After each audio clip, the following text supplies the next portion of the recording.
என்னதான் லஞ்சம் இல்லை அப்படின்னு அவங்க சொன்னா கூட லஞ்சம் மறைமுகமா வாங்கப்படுகிறது அப்படின்னு தான் குற்றச்சாட்டு இருக்கு. இப்போ வந்து ஒரு 10 லட்ச ரூபா டெண்டர் இல்லை ஒரு 1 கோடி ரூபா டெண்டர் எடுக்கிறாங்கன்னு வைங்க. அப்போ 40 லட்ச ரூபா இவங்களுக்கு லஞ்சமாக போயிடுது. மிச்சம் இருக்கிற 60 லட்ச ரூபாயில் இப்படி தரமான ஒரு கட்டடங்கள் கிடைக்கும். இளவு வீடாக இருந்தால் நான் தான் பொணமாக இருக்கணும், கல்யாண வீடாக இருந்தால் நான் தான் மாப்பிள்ளையாக இருக்கணும் அப்படின்னு நினைக்கிறாரு நயினார் நாகேந்திரன். இப்போ நான் ஒரு நல்ல வசதியான ஒரு ஆள் இருக்காங்க அப்படின்னா அவங்க கட்சிக்காக பணத்தை கொடுப்பாங்க. ஆனால் களத்தில் நின்று வேலை செய்யக்கூடியது, களத்தில் நின்று உழைக்கக்கூடியது சாமானியன் தான். நீங்கள் என்றைக்கு சாமானியனை மதிக்கிறீங்களோ அன்றைக்கி பாரதிய ஜனதா கட்சி தமிழ்நாட்டில் இன்னும் எழுச்சியாக இருக்கும். மேலிடம் முடிவு செய்து அமித்ஷா போன்றெல்லாம் முடிவு செய்த தலைவரை நியமிச்சிருக்காங்க. அவங்களுக்கு தெரியாதா இவர் திறமையானவர் இல்லை என்று? 400 கோடி ரூபாய் ஊழல் நடந்திருக்கிறது அப்படின்ற செய்தி வந்து செய்தித்தாள்லாம் வந்துச்சு, மேகசின்லாம் வந்துருக்கு. ஸோ அது 400 கோடி ரூபாய் ஊழல் நடந்தது உண்மையா? இப்போ நான் வந்து குற்றச்சாட்டு வைக்கிறேன். ஏன்னா எனக்கு உயிருக்கு ஆபத்து இருக்குது, நயினார் நாகேந்திரனால எனக்கு த்ரெட்டன் இருக்குது, நிறைய பிரச்சனைகள் இருக்குது. அதே மாதிரி அன்றைக்கி அவங்க பேசின ஆடியோ ரெக்கார்ட்லாம் என்கிட்ட இருக்குது. பை தி பீப்பிள் நேயர்களுக்கு வணக்கம். பல்வேறு அரசியல் பொருளாதார பிரச்சனையை அலசக்கூடிய நிகழ்ச்சியில் இன்று நம்முடைய பாரதிய ஜனதா கட்சியின் செயற்குழு உறுப்பினர் நிஷா ராஜா வந்திருக்காங்க. வணக்கம் மேடம். மேடம், இப்போது விஜயின் ஆட்சி இப்போ வந்து பலரும் தங்கள் கருத்துக்களை நெகட்டிவாகவும் சரி பாசிட்டிவாகவும் சரி பல்வேறு கருத்துக்களை பதிவு செய்கிறாங்க. ஆனால் பார்த்தீங்கன்னா பாஜக திமுக போன்றவர்கள்லாம் வந்து நெகட்டிவ் கமெண்ட்ஸ் தான் பாஸ் பண்ணிகிட்டு இருக்காங்க விஜய் ஆட்சியின் மீது. அவர் சரியா இல்லை, என்னட்டு அது பழைய ஆட்சி மாதிரி இருக்குதுன்னு பாஜக சொல்ல, திமுக வந்து இல்லை இது தேவையே இல்லாத ஆட்சி, இது வந்து ஒரு பிளாக் டிக்கெட் ஆட்சி அப்படின்னு அவங்க விமர்சனம் பண்ணிகிட்டு இருக்காங்க. ஸோ நீங்கள் எப்படி பார்க்குறீங்க இந்த ஆட்சியை? முதல்ல நம்ம தமிழ்நாட்டிலே ஃபஸ்ட்டு மைனாரிட்டியாக, அதாவது சிறுபான்மை சமுதாயத்திலேருந்து ஒருத்தர் சிஎம்மாக வந்திருக்கிறது ஜோசப் விஜய் அவர்கள். அதனால் முதல்ல அவருக்கு வாழ்த்துக்கள். ரெண்டாவது பார்த்தீங்க அப்படின்னு சொன்னால் ஜோசப் விஜய் அவர்களுடைய செயல்பாடுகள் பார்த்தா மற்ற திராவிட முன்னேற்ற கழகம் அந்த ஆட்சிக்கு இப்போ நல்லா இருக்குது. மக்கள் வந்து சந்தோஷமாக இருக்கிறாங்க. அதாவது என்னன்னா ஏழை மக்கள் குறிப்பாக, நான் பாஜகவில் இருக்கேன், மாற்று சிந்தனை இருக்குது. ஆனாலும் நல்ல விஷயத்தை யார் செஞ்சால் கூட அதை நம்ம வரவேற்கக்கூடிய ஒரு இது இருக்குது. என்னென்னா குறிப்பாக ஜிஹெச்சில், அதாவது அரசாங்கத்தினுடைய அரசு மருத்துவமனைகளில் நிறைய ஆய்வுக்கு போய் அதில் அங்கே தரம் உயர்ந்திருக்கு. அதே மாதிரி பார்த்திங்கன்னா அம்மா உணவகங்கள் வந்து பார்த்திங்கன்னா ஜெயலலிதா அம்மாவோட இதில் கொண்டு வந்தது. அங்கேயும் பார்த்திங்கன்னா அந்த உணவோட தரமெல்லாம் இப்போ நல்லா நிறைய ஏழை மக்கள் பயன்பெறாங்க.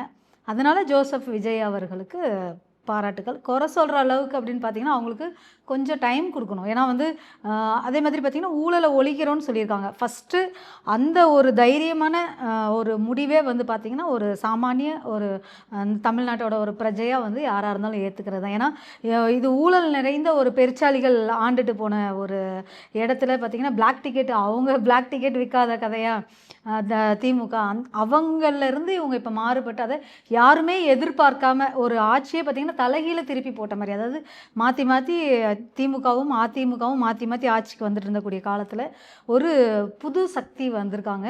அதனால் பொறுத்திருந்து பார்ப்போம். இன்னொரு விஷயம் மேடம், நீங்கள் சொல்கிறீங்க இதெல்லாம் சொல்கிறீங்க, பட்டு அம்மா உணவகத்தில் சிறப்பாக இருக்குதுன்னு சொல்லப்பட்டிருக்குது. பட் திமுக அரசாங்கம் என்ன சொல்கிறாங்க, மேயர் என்ன சொல்கிறாங்கன்னா, இப்போ மேயர் என்ன சொல்கிறாங்க, அதெல்லாம் நாங்கள் கொண்டு வந்த திட்டங்கள் தான் அப்படிங்கிறாங்க. ஜிஹெச்சில் பட்டு சொல்கிறீங்க, அது இன்னும் நம்ம நேராக போய் பார்த்ததில்ல பல இடங்களில். பட் அரசு அவங்களை வந்து லஞ்சம் ஒழிக்கப்பட்டது அப்படின்னு சொல்கிறாங்க. பட் அரசு ஊழியர்களே, நீங்கள் நாமக்கல்லாம் பார்த்துருப்பீங்க வீடியோவை, நாங்கள் லஞ்சம் வாங்க தான் செய்வோம், எங்களுக்கு வந்து பணம் வந்து எங்கள் சொந்தக்காரங்களுக்கு அனுப்ப முடியல, ஜிபேயில் அனுப்ப முடியல, கையில் பணத்தை வச்சுக்க முடியல அப்படின்ட்டு அவங்க என்ன சொல்கிறாங்க, அதிகாரிகள் மற்றும் ஆஃபீஸர்ஸ் மினிஸ்டர்ஸ் வரும்போது எங்கள் கையில் தான் செலவு பண்ணுறோம். ஸோ லஞ்சம் வாங்குவது வந்து ஒரு சட்டமாக்கப்படும் என்ற தொனியில் பேசுகிறாங்க. ஸோ என்னதான் லஞ்சம் இல்லை அப்படின்னு அவங்க சொன்னாங்க கூட லஞ்சம் மறைமுகமாக வாங்கப்படுகிறது அப்படின்னு தான் குற்றச்சாட்டு இருக்குது. இது 2 விதமாக நம்ம பார்க்கலாம். என்னென்னா அந்த நாமக்கல்லில் அந்த பிரச்சாரம் பண்ணவங்க கூட சொன்னாங்க, இப்போ நார்மலாகவே ஜிபே பண்ணினா கூட இந்த வருமான வரி கணக்கு தாக்கல் பண்ணும் பொழுதோ இல்லை திடீர்னு அதிகாரிகள் ரெய்டு வந்தாலோ அந்த பணம் யார்கிட்டேருந்து வந்தது போனது அப்படின்னு சொல்லிட்டு இது வந்து நம்மளுக்குள்ளேயே இப்போ நார்மலாகவே இப்போ என் பிள்ளைய வந்து ஒரு நாளைக்கு ஒரு 2 வாட்டி ஜிபே கேட்பாங்க, இல்லை பையன் கேட்பான், இல்லை அவன் ஃப்ரெண்டுக்கு யாருக்காவது காசு வேணும் அப்போ அனுப்புவோம், வைப்போம், எடுப்போம். அதனால் நடைமுறையிலையும் அது அதிகாரிகள் சொல்கிறதும் ஒரு சிக்கல் இருக்குது. ஏன்னா பொண்டாட்டிக்கு அனுப்பிச்சாலும் ஏன் அனுப்பிச்ச, இல்லை பொண்டாட்டிக்கு அவங்க அண்ணன் தம்பி அக்கா தங்கச்சி யாராவது அனுப்பிச்சா கூட ஏன் அனுப்பிச்ச, அந்த மாதிரி கேள்விகள் வர்றது பிரச்சனை இருக்க தான் செய்யுது. ரெண்டாவது இந்த ஜோசப் விஜய் அவர்களுடைய தலைமையிலான அரசு பார்த்தீங்க அப்படின்னு சொன்னால் ஊழலை ஒழிப்போம், லஞ்சத்தை ஒழிப்போம்னு சொல்லிட்டு அவங்க முன்னெடுத்திருக்காங்க. முன்னெடுத்தது பார்த்திங்கன்னா யாருமே எடுக்க துணியாத ஒரு துணிவான ஒரு முடிவு. இது வந்து பார்த்திங்கன்னா உடனேலாம் சரியாகாது, கொஞ்சம் கொஞ்சமாக சரியாகும். அதாவது முன்னாடி இருந்ததுக்கு இப்போ கார்ப்பரேஷனில் பார்த்திங்கன்னா இப்போ 1000 ரூபாய்க்கு வேலை போகுது அப்படின்னா 400 ரூபாய் நம்ம லஞ்சமாக கொடுக்கணும். கொடுத்தா தான் அந்த ஆர்டரே வந்து நம்மளுக்கு கிடைக்கும். அந்த மாதிரி இருந்த இடத்துல இன்றைக்கி பார்த்திங்கன்னா கோடி கோடியாக வாங்கின அதிகாரிகளுக்கு வந்து இன்றைக்கி அந்த பணம் இல்லை. ஏன் அந்த பணம் இல்லை அப்படின்னு சொல்லி பார்த்தீங்கன்னு சொன்னால் உண்மையிலேயே ஊழலை ஒழிக்கக்கூடிய விஷயம். அது பார்த்தீங்கன்னா நம்ம அந்த பில்டிங் வந்து தரம் இல்லாமல் கட்டி கொடுத்ததா இருக்கட்டும். இப்போ வந்து ஒரு 10 லட்ச ரூபா டெண்டர், இல்லை ஒரு 1 கோடி ரூபா டெண்டர் எடுக்கிறாங்கன்னு வைங்க, அப்போ 40 லட்ச ரூபா இவங்களுக்கு லஞ்சமாக போயிடுது. மிச்சம் இருக்கிற 60 லட்ச ரூபாயில் அவர் எந்த கன்ஸ்ட்ரக்ஷன்காரங்க எடுக்கிறாங்களோ, இல்லை ஒரு பினாயில் ப்ளீச்சிங் பவுடர் யாராக இருந்தாலும் அந்த தொழிலில் பார்த்திங்கன்னா அந்த லாபத்தை எடுத்துகிட்டு தன்னோட முதலீடுக்கும் காசு கொடுக்கணும், வேலையாட்களை வச்சு வேலை வாங்கணும். அப்போ அப்படி இருக்கும்போது எப்படி தரமான ஒரு கட்டடங்கள் கிடைக்கும்? மழைநீர் கால்வாய் கூட பார்த்திங்கன்னா இப்போ வந்து ஒரு 10 அடியில் நாங்கள் கால்வாயை தோண்டி இறக்குறோன்னா 10 அடி போய் யாரும் மெஷர்மெண்ட் போய் பார்க்கறது கிடையாது. எந்த அதிகாரிகளும் அந்த அளவுக்கு ஆய்வு பண்ணுறது கிடையாது. ஏன்னா லஞ்சம் வாங்கினதுக்கப்புறம், கட்டிங் வாங்கினதுக்கப்புறம் செட்டிங் தான் அங்கே போகுமே தவிர மக்களுக்கான ஒரு அப்போ அதனால் என்ன ஆகிடும், சீக்கிரம் 10 அடியில் தோண்ட வேண்டியது 4 அடியில் இல்லை 6 அடியில் முடிச்சிருவாங்க. ஏன்னா அப்படி தான் இங்கே போய்கிட்டு இருக்கு. அதனால் லஞ்சத்தை ஒழிக்கிறேன்னு சொன்னது விஜய் அவர்கள், சிஎம் விஜய் அவர்கள் சொன்னது வந்து வரவேற்கத்தக்க விஷயம். இது பார்த்திங்கன்னா கொஞ்சம் டைம் எடுக்கும், உடனேலாம் மாற்ற முடியாது. அதே மாதிரி மாறுறவங்க மாறுவாங்க. அதாவது திட்டம் போட்டு திருடுற கூட்டம் திருடிக்கிட்டே இருக்கும், சட்டம் போட்டு ஒரு விஜய் தடுக்கிறத தடுத்துக்கிட்டே இருப்பார். ஆனால் திருடனாக பார்த்து லஞ்சம் வாங்காத வரைக்கும் அந்த திருட்டுத்தனம் போய்கிட்டே தான் இருக்கும். அதனால் முன்னெடுத்த விஷயம் வந்து கரெக்டு, ஓரளவுக்கு மாறும், ஃபுல்லாக மாறும்ன்றது உறுதி கிடையாது. இல்லை நீங்கள் சொல்கிறீங்க, பட் கட்சியை சேர்ந்த அமைச்சர்கள் அவங்க வந்து சொந்தக்காரங்கள்லாம் இன்னும் லஞ்சம் வாங்குறாங்க. இப்போ புதுசாக அந்த அமைச்சரோட சொந்தக்காரங்களாம் லஞ்சம் வாங்க ஆரம்பிச்சிட்டாங்கன்னு சொல்கிறாங்க. ஸோ விஜயபாஸ்கர் அவங்கெல்லாம் உள்ளே வந்து அந்த பர்வேஷ் அவங்களெல்லாம் வந்து லஞ்சம் வாங்க தூண்டுறாங்கன்னு சொல்லப்படுது. ஸோ இவங்க அமைச்சர்கள் நேரடியாக லஞ்சம் வாங்கினா கூட அவங்க உறவினர்கள் மூலமாகவும் சுற்றுவட்ட நண்பர்கள் மூலமாகவும் லஞ்சம் வாங்குவது நடந்து கொண்டிருக்கின்றது ஒரு செய்தி இருக்குது. இதெல்லாம் எப்படி விஜய் கட்டுப்படுத்த போகிறார்? இது பண்ணுவாங்க. அதாவது இப்போ விஜய் அவர்கள் வந்து நான் இந்த கேள்வியே தப்புன்னு தான் சொல்லுவேன். ஏன்னா விஜய் அவர்கள் வந்து யாருமே லஞ்சம் வாங்கக்கூடாது, யாரும் கொடுக்கவும் கூடாது, அப்படி ஏதாவது இருந்தால் எனக்கு சொல்லுங்கன்னு சொல்கிறாங்க. அங்கே ஒன்று இங்கே ஒன்று நடக்க தான் செய்யும். நடக்காமலாம் அவ்வளோ புனிதமான மனிதனெல்லாம் இன்னும் பிறக்கவும் இல்லை, அப்படி ஒரு ஆளும் கிடையாது. இது பார்த்தீங்க அப்படின்னு சொன்னால் இதுக்கு முன்னாடி உள்ளவங்க லஞ்சத்திலே தானே ஊறி போயிருந்தாங்க. இதுக்கு முன்னாடி ஆட்சி பண்ணவங்க லஞ்சம் வாங்கிட்டு தான் இருந்தாங்க. அவங்கள யார் கேள்வி கேட்டா?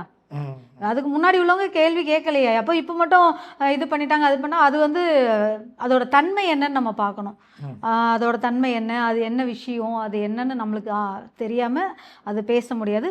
ஆனால் ஊழலை ஒழிக்கிறேன்னு முன்னெடுத்த விஷயங்கள் நல்ல விஷயங்கள், அதில் கொஞ்சம் கொஞ்சம் மாற்றங்கள் வரதான் செய்யும்.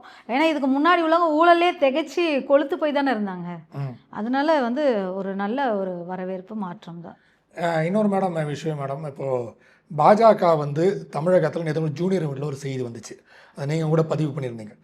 வந்து ஐசியூவில் வந்து பாஜக இருக்கிறது அப்படின்ற மாதிரி செய்தி. ஏன்னா அண்ணாமலை கூட இருந்த கொஞ்சம் 5 பேர் அண்ணாமலை பின்னாடி போயிட்டாங்க.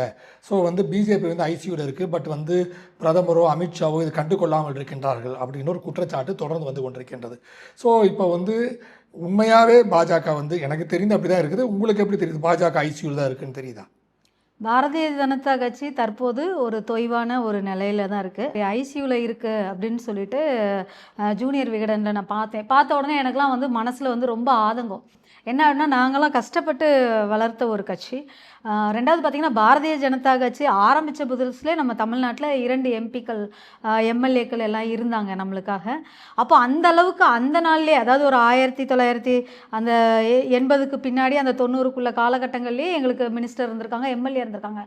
அப்போவே வளர்ந்த கட்சி இன்றைக்கி நம்ம 2026 இருக்கோம். இன்றைக்கி அண்ணாமலை அவர்கள் தனியாக ஆரம்பித்தாங்க, அதில் கொஞ்சம் பேர் போயிருக்கிறாங்க.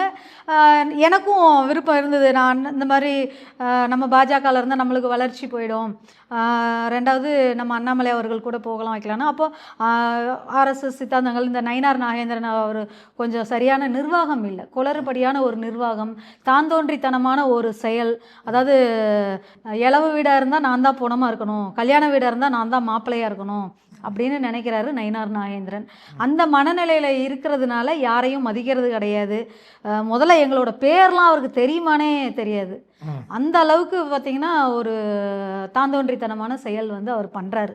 ஒரு தலைவனாக அவர் வந்து பாரதிய ஜனதா கட்சியை வளர்க்குறதுல வேலை செய்யலை, அதிமுகவை வளர்க்குறதுல கொஞ்சம் வேலை செஞ்சார். இப்போ அதிமுகவும் படுதோல்விக்கு போயிடுச்சு, நயினார் நாகேந்திரனால பாரதிய ஜனதா கட்சியும் படுதோல்விக்கு போயிடுச்சு. அதனால் வேறு தலைவர்கள் மாறினாங்க அப்படின்னா பாரதிய ஜனதா கட்சிக்கு வளர்ச்சி உண்டு. ஏன்னா நாங்கள் வந்து தேசிய கட்சி, அதனால் தேசிய கட்சினால கட்சி அது பார்த்திங்கன்னா இன்னும் பார்த்திங்கன்னா பழைய ஆட்கள் எல்லாருமே வந்து கட்சியில் பாரதிய ஜனதா கட்சியில் தான் இருக்காங்க. இப்போ உதாரணத்துக்கு பார்த்திங்கன்னா எங்கள் அண்ணன் ஓமாம்புலியூர் ஜெயராமன் அவர்கள், அதே மாதிரி பார்த்திங்கன்னா கட்சியில் நிறைய பேர் நான் பார்த்த எல்லாருமே வந்து மாற்று கட்சிக்கு போகலை. புதுசாக வந்தவங்க அண்ணாமலை அவர்கள் பீரியடில் அவங்க ஆதரவில் வந்தவங்க, கொஞ்சம் ஒரு எழுச்சியை விரும்பி வந்தவங்க இன்றைக்கி அண்ணாமலை அவர்கள் கூட போயிருக்காங்க. பாரதிய ஜனதா கட்சியை வளர்க்கக்கூடியது, நானே வேறு ஒரு பேட்டியில் சொல்லியிருக்கேன், கட்சியை வந்து தலைவர்கள் தான் காப்பாற்றணும்னு சொல்லிட்டு. தலைவர்கள் வந்து தலைவனாக இருக்கணும், தொண்டர்களை அரவணைச்சு போகணும். இங்கே என்ன ஒரு மாயை இருக்குது அப்படின்னா எல்லாருக்குமே வந்து பணம் இருந்தால் தான் பதவி அப்படின்னு சொல்கிறாங்க. பணம் இருக்கிறவனால கீழே இறங்கி வேலை செய்ய முடியாது. இப்போ நான் ஒரு நல்ல வசதியான ஒரு ஆள் இருக்காங்க அப்படின்னா அவங்க கட்சிக்காக பணத்தை கொடுப்பாங்க. ஆனால் களத்தில் நின்று வேலை செய்யக்கூடியது, களத்தில் நின்று உழைக்கக்கூடியது சாமானியன் தான். நீங்கள் என்றைக்கு சாமானியனை மதிக்கிறீங்களோ அன்றைக்கி பாரதிய ஜனதா கட்சி தமிழ்நாட்டில் இன்னும் எழுச்சியாக இருக்கும்.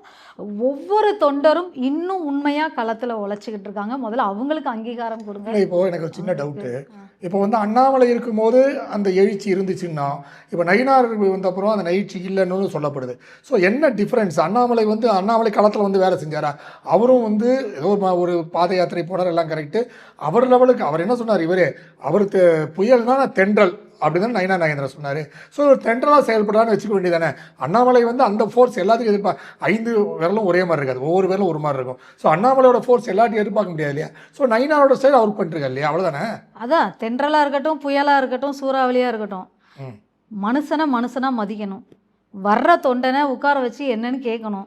வரும்போதே அவன்கிட்ட நம்ம மணி மோட்டிவோடையோ இல்லை ஒரு பிஸ்னஸ் மோட்டிவோடையோ, ஏன்னா அவர் ஒரு பிஸ்னஸ்மேன், அதனால் அந்த கண்ணோட்டத்திலேயே நம்ம பார்த்தோம் அப்படின்னு சொன்னால் கட்சி வளர்த்த முடியாது.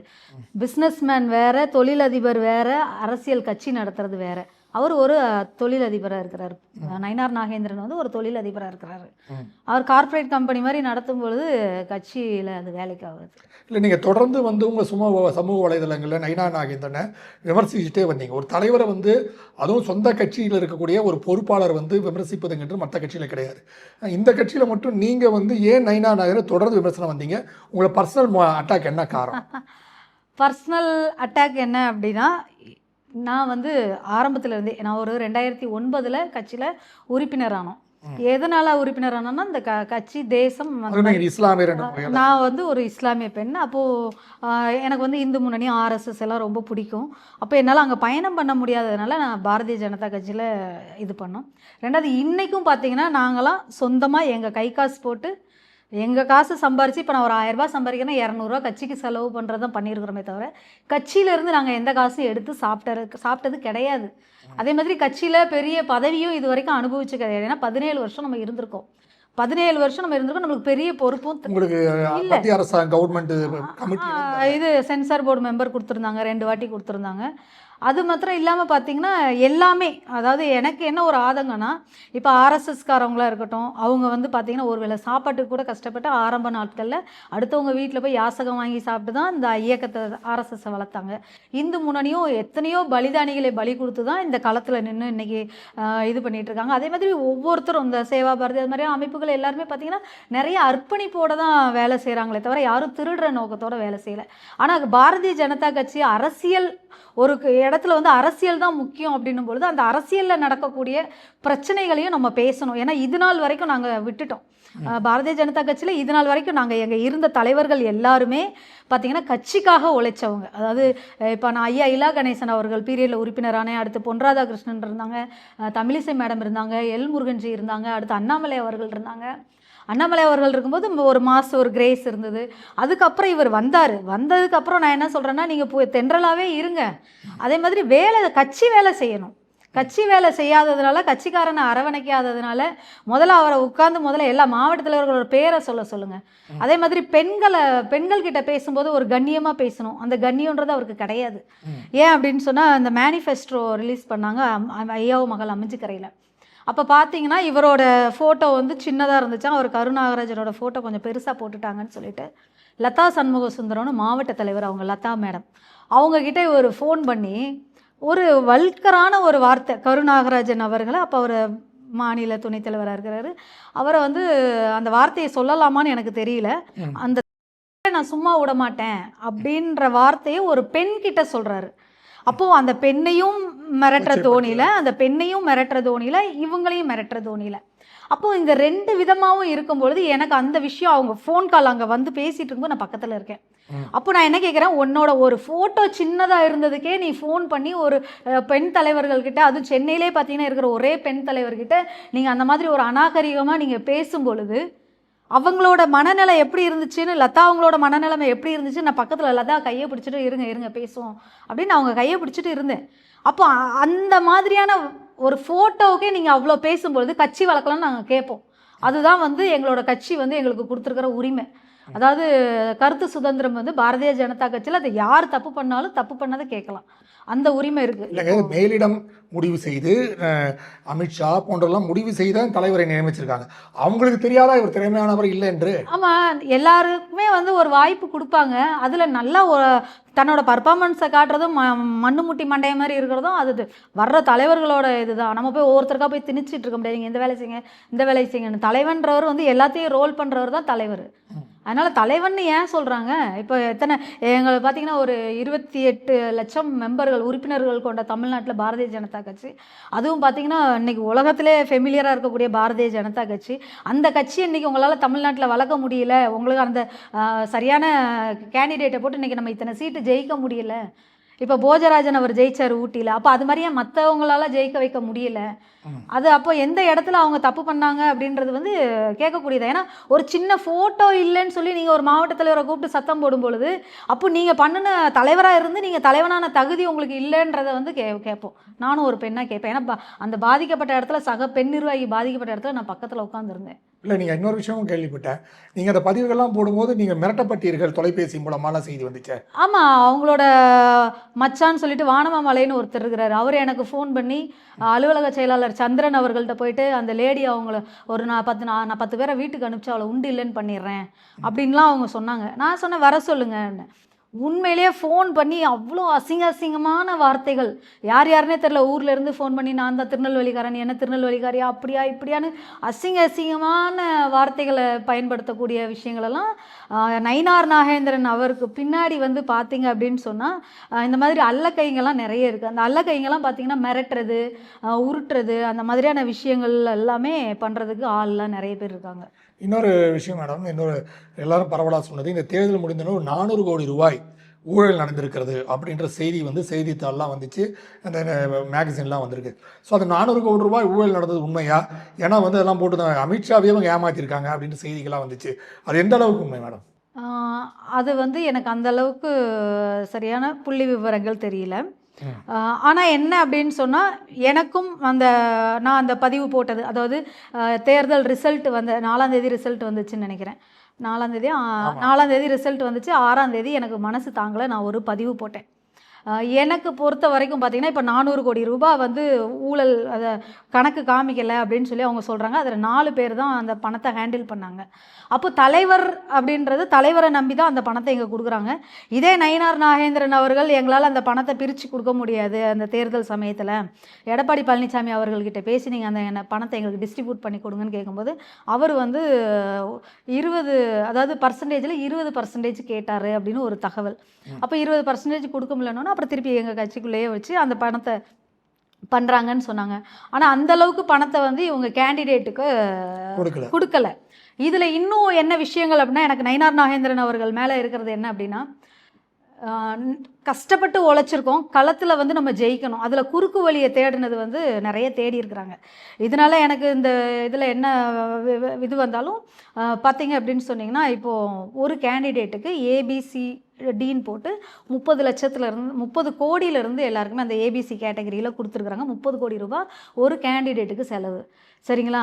அப்போது கட்சிக்கு செலவுக்கு கொடுத்துருக்கு. ஒன்று அந்த கேண்டிடேட் வந்து கரெக்டாக செலவு பண்ணுறானான்னு பார்க்கணும். அதை விட்டுட்டு கேண்டிடேட்டுக்கிட்டே இருந்துட்டு எனக்கு 2 கோடி கொடுங்க, 3 கோடி கொடுங்க, 5 கோடி கொடுங்கன்னு சொல்லிட்டு ஒவ்வொருத்தர்கிட்டையும் பேரம் பேசி அவர் வாங்கினதாகவும், திருச்செந்தூர் அந்த அங்கே கேண்டிடேட்டாக நின்னவர் கோபாலகிருஷ்ணன் பேருன்னு நினைக்கிறேன், அவர் ஏதோ ஆடியோ ரெக்கார்டு வச்சுருக்கிறாராம். அதே மாதிரி அண்ணன் திருமாறன் அவர்கள்கிட்டையும் இவங்க ஏதோ பணம் கேட்டாங்களாம். இது மாத்திரம் இல்லாமல் கட்சிக்காரவங்ககிட்டே எல்லாருக்கும் ஃபோன் பண்ணி, எனக்கு தெரிஞ்சு என்னோட பழைய இளைஞரணியில் ஒருத்தர் நாகி ரெட்டின்னு ஒருத்தவங்க இருந்தாங்க, அவங்கக்கிட்ட ஃபோன் பண்ணி அண்ணன் ஒரு 50 கொடுத்துருங்கண்ணே, என்னன்னா 50,000 கேட்டால் இல்லை ஒரு 50 லட்சம் கொடுங்க அப்படின்னு சொல்லி அவர் நயினார் பாலாஜி கேட்டிருக்கிறாரு. அது மாதிரி பார்த்தீங்கன்னா கட்சிக்காரவங்க அண்ணன் ஏழுமலைன்னு சொல்லிட்டு திருவண்ணாமலையில் அந்த சைடு கொஞ்சம் ஃபேமிலியர், அவங்கக்கிட்டையும் அந்த மாதிரி நிறைய பார்த்தீங்கன்னு சொன்னால் சொந்த கட்சிக்காரங்கிட்டேயே கொடுத்த காசில் 2 கோடி 3 கோடி வாங்கியிருக்கிறாங்க. அதே மாதிரி பார்த்தீங்கன்னா ஆப்போசிட்டாக நிற்கக்கூடிய கேண்டிடேட் ஆவடியில் பார்த்தீங்கன்னா நாசர் அவர்கள்கிட்ட ஒரு 5 கோடி ரூபாய் பேரம் பேசி, அப்போ நீங்களே கணக்கு பண்ணுங்கள், ஒரு 27 சீட்டு, அது இல்லாமல் கூட்டணியில் ஒரு 5 32 சீட்டு, 32ல் ஒரு 12 விட்டுடுங்க, ஏன்னா தலைவர்கள் அது மாதிரி வரதுனால ஒரு 12 சீட்டை விட்டுட்டு 20 சீட்டுக்கு நீங்கள் கால்குலேட் பண்ணிங்கன்னா கூட சொந்த கட்சிக்காரங்கிட்ட 3 கோடி ரூபாயும், எதிர் அணியில் திமுகவில் நின்ன கேண்டிடேட்டுங்க கிட்ட 5 கோடி ரூபாய் பேரம் பேசி வாங்கியதாகவும், கட்சியோட காசை கணக்கு கொடுக்கல அப்படின்ற மாதிரியான ஒரு விஷயங்களும் இது இருக்குது. இது வந்து பார்த்தீங்கன்னு சொன்னால் இதுக்கு ஆதாரம் கேட்டால் மத்திய தலைமை தான் வந்து விசாரிக்கணும். மத்திய தலைமை இப்போ நான் வந்து குற்றச்சாட்டு வைக்கிறேன், ஏன்னா எனக்கு உயிருக்கு ஆபத்து இருக்குது, நயினார் நாகேந்திரனால எனக்கு த்ரெட்டன் இருக்குது, நிறைய பிரச்சனைகள் இருக்குது. அதே மாதிரி அன்றைக்கி அவங்க பேசின ஆடியோ ரெக்கார்ட்லாம் என்கிட்ட இருக்குது, தேவைப்பட்டால் நான் கொடுப்பேன். நான் அன்றைக்கே ஃபஸ்ட்டு எனக்கு சண்டை, அப்போ யாருமே பண்ணாததை நான் பண்ணினேனா அப்படின்னு கேட்குறாரு. மற்ற எல்லாருமே கட்சி வளர்த்தாங்க, கட்சியை இப்போ அடமானம் வச்சு, இப்போ ஆவடி நாசர்ன்றது ஒரு திமுக, யாரை எதிர்த்து நாங்கள் களத்தில் நிற்கிறோமோ அவர்கிட்டே நீங்கள் ஒரு 5 கோடி ரூபாய் வாங்கின ஆள் வரைக்கும் பேர் சொல்கிறாங்க. அதாவது ஒரு உண்மை இல்லாமல் ஒரு விஷயம் லீக் ஆகாது. அதை வந்து அமித்ஷாஜி அவர்கள் தான் கண்டுபிடிக்கணும், உளவுத்துறை வச்சோ இல்லை சிபிசிஐடி வச்சோ எது வச்சோ. இந்த முதல்ல இது என்ன நடந்துச்சு, ஏன்னா ஒரு ஆள் மேலே நடவடிக்கை எடுத்தோன்னா அடுத்து அந்த தப்பை யாரும் பண்ணக்கூடாது. ஏன்னா எத்தனையோ உயிர் தியாகத்தை பண்ணி உண்மை நீதி நேர்மன் நம்ம பேசிட்டு களத்தில், அப்போ கட்சி காசையே அவங்க திருடி தின்னுட்டு இன்றைக்கி தைரியமாக உட்காந்து திருப்பி பேசுவாங்கன்னா என்ன அர்த்தம்? அந்த ஒரு ஆதங்கத்தில் தான் நான் 6ஆம் தேதி பதிவு போட்டேன். 6ஆம் தேதி பதிவு போடும்பொழுது எனக்கு ஒரு சில விஷயங்கள் எல்லாம் தெரியும். அப்போ இந்த 6ஆம் தேதி பதிவு போட்டதுக்கப்புறம் எனக்கு நிறைய த்ரெட்டன் வந்துச்சு. நான் இப்போயும் அவர் அண்ணாமலை அவர்கள் கூட போயிடலான் இருந்தேன், ஆனாலும் நான் அங்கே போகக்கூடாது. ஏன்னா நேற்று வந்த நயினார் நாகேந்திரன் எங்கள் கட்சி வச்சு இத்தனை கோடி சம்பாரித்து சாப்பிட்டுட்டு இன்றைக்கி இப்படி இருக்கும், மோடிஜி அவர்களை ஏமாற்றினது, அமித்ஷாஜி அவர்களை ஏமாற்றினது, பாரதிய ஜனதா கட்சிக்கு நம்பிக்கை துரோகம் பண்ணது, அதனால் அதே கட்சியில் இருந்து நான் என்னோட பர்ஃபார்மன்ஸை காட்டணும். உங்கள் நேரத்தை ஒதுக்கி பேட்டி எழுதி மிக்க மகிழ்ச்சி. நன்றி மேடம். நன்றி. நேரில் மீண்டும் அடுத்த நிகழ்ச்சியில் சந்திப்போம். அதுவரை நன்றி, வணக்கம்.